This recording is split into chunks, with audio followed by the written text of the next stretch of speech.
nik esango izun, hor bakizu nola intzan Eliza San Luisekua, no ez da? Bueno, pues, nire amonak esatezun beti, nire amak eta kontatzen zuten, pues, bere horri Zapinok hilzun andre bat, da Zora Luze.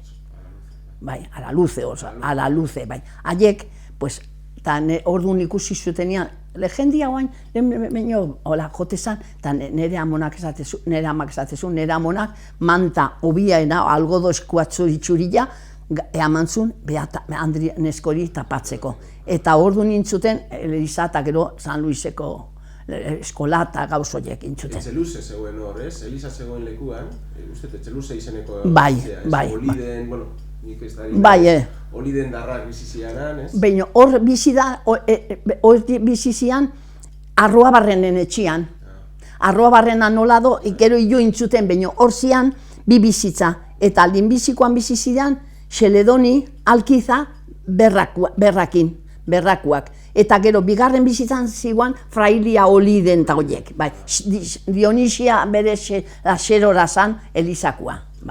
Eta apaiza, intzutenean kapilatari bizizian enbila kontxezi.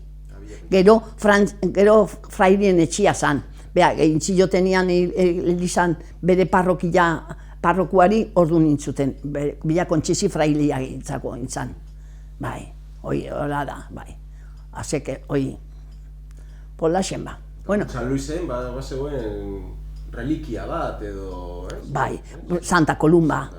Hoi ekarrik zuten de kapila intzutenean, lehenbizi intzuten kapila eta gero parrokia. Baina lehenbizi intzuten eta katakun batek ekarri zuten Santa Kolumba. Eta bi neska bat eta mutil bat, lehenbiziko parrokian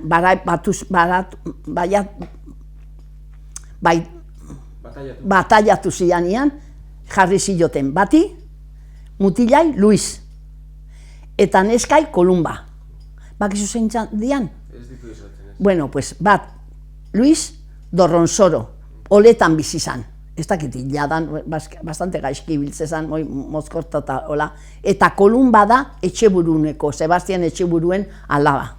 Oain, uste dala Kolumba Beatriz, eta oain kanbilatu dua Beatriz. Bueno, pues netzako Kolumba da, Horrengatik, bai, nik esango ezut, netzako da Kolumba, nik por Beatriz ez diota ezautzen. Horrengatik esatizut, bai, hola xenda.